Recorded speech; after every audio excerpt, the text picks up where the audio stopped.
in my foundation in culinary. That skin on that snapper is delicious when it gets nice and crispy. How are you going to cook it? I'm pan-searing it in some oil, and then afterwards, I'm going to rotate it over and baste it in a lot of butter. Put everything you know, live for, breathe for, on that plate. Yeah, chef. Good luck, Thank Ashley. you. She ready? 20 minutes remaining. Come on. Cesar!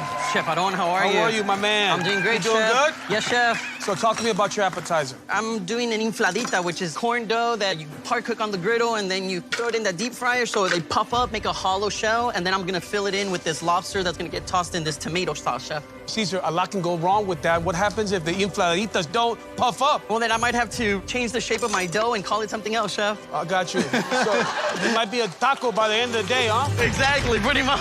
All right, Cesar, keep your eye on the prize, mijo. Yes, All right, Chef. you're almost there. Almost there. Come on. We are coming down to 10 minutes to go. 10 minutes, baby, 10 minutes. With minutes to go, Caesar, he may have to change direction. Because once they're toasted, he puts them in the fryer to blister. And it's that blister that puffs them, right? Yeah, absolutely. Almost like a souffle potato. Exactly. If it doesn't puff up, where'd you go? He's gonna be in trouble. He's doing them now. Yeah, he's actually doing So it he's doing them now. He's giving me a hard time. What's up? Caesar, they're puffing up. Oh, my God. Oh, my God. Oh.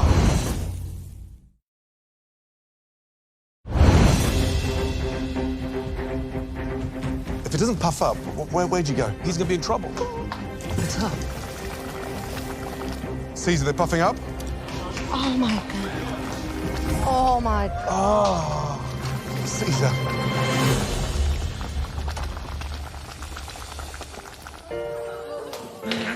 Qué bonita tortilla. That's puffed, right?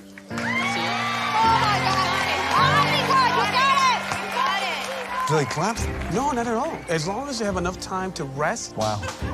Quail eggs, quail eggs, quail eggs, quail eggs. Where are they? There they go in. Joe, here's the $250,000 question. How is Geron's big fingers and hands gonna peel a quail egg? Yes, he does have big hands. But I told him, think small, think dainty. And I think he's gonna make it. Gotta speed it up. We're down to 5 minutes to go. This is it, guys. No! Ashley, this is where she's learned so much in the competition. She's tasting everything. All that sweetness in acidity, she better taste everything, because she's walking a high wire. Is she gonna overcook her snapper? No, definitely not overcook the snapper. 90% of that cooking will take place in that skin. So you'll see that crispness, and that will protect the fish and keep it moist. That snapper is so difficult to cook right. You have to get it just right. It could be too dry. I'm nervous. My one concern with Geron right now, he spent so long on those quail's eggs. It's insignificant. Now he's putting dots on the plate, fingerling potatoes. The hero is the quail. Yeah. Focus on the quail, get that on the plate first, and then put all your little extras on. Caesar has so much he has to do. He has to break those little infladas, stuff them with his lobster mixture, plate, and he's been known to do very elaborate plating. So with 3 minutes to go, Caesar has nothing on the plate yet. Nothing. Ya falta bien poquito. Y todavía tiene que play. Yeah, start plating, start plating. Let's go! I just don't think he's going to finish in time. Not only that, his tortilla shell is hot, his lobster mixture is hot. Is that gonna break the integrity of it? Yeah. Last minute, 60 seconds to go. Come on, guys. 60 seconds, Come on, Sharon. Let's go. Come on, Ash. 30 seconds to go. Come on. Let's go. You got it, yes! Come on, go! Let's go. Come on. Come on, Geron. Let's go garnish. There you go. That's right. Ashley. That's right. 10 seconds to go. 10, 9, 8, 7, 6, 5, 4, 3, 2, 1. Stop. Well done.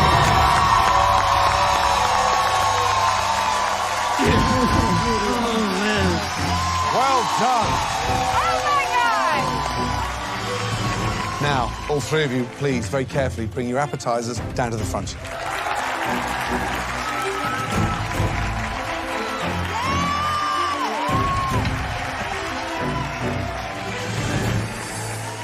Caesar, Ashley, Geron, these dishes look phenomenal. They're so unique and distinct. You have done us proud, and you've done yourselves proud. Please bring those stunning appetizers into the MasterChef restaurant. The appetizer round sets the bar for my three-course meal, and that's why I wanted to deliver on all cylinders. I'm representing Chef Gordon in this, and I didn't come to play it safe tonight. I really am going in with a lot of technique and a lot of skill set that I want the judges to see with this appetizer. Right, Ashley, please present us your appetizer.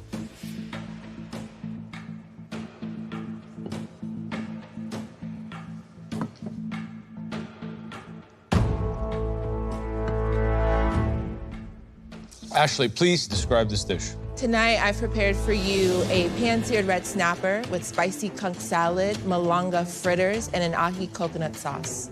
This plate has a lot going on. So the first thing we need to see is obviously the star protein of the dish, your snapper. When I cut it open, it should glisten, it should be moist, it should be flaky. We don't want it to be dry. Yes, Joe. If you have not cooked the snapper properly, that would put you significantly behind in this competition. I'm ready. Let's take a look.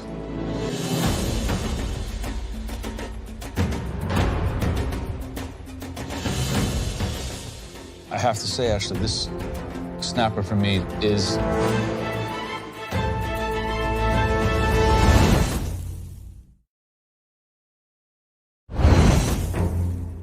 Ashley. I have to say, Ashley, this snapper for me is overcooked and dry. That's a pretty novice mistake to make at this point in the competition.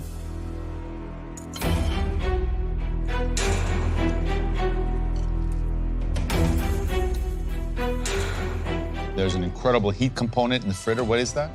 Scotch bonnet. The heat is very, very aggressive. You took a big risk, but the dish as a whole just reeked of too much ambition. Ashley, I love your courageous nature of cooking. And I'm sorry, my colleagues have very European palates. That spice is perfect. It tastes like the sun, it's warm. And the cook on the snapper for me is good. It's right there, it's textbook. Really great job. Thank you. Ashley, Yes, Chef. my fish was cooked beautifully. The seasoning's on point, fritters, delicious. But there's one issue with this. This coconut sauce, it broke. When you stick that amount of heat on top of a sauce like that, it'll break. So you need to be smart in emulsifying that. And don't let that residual heat from the snapper spoil it. Thank you. Thank you, Chef.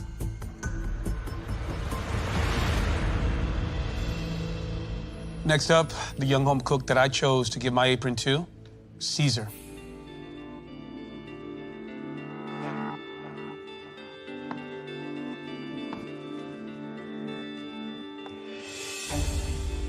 So I have a squid ink infladita, which means puff one, filled with lobster. Then I have a dragon fruit pico on the outside, caviar, and a roasted poblano sauce.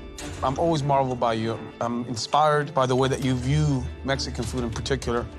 My concern, very simply, is that did you put one element too much to overpower all these different flavors? No, I think everything I chose to go on there complements everything else, and I think I found balance in that plate.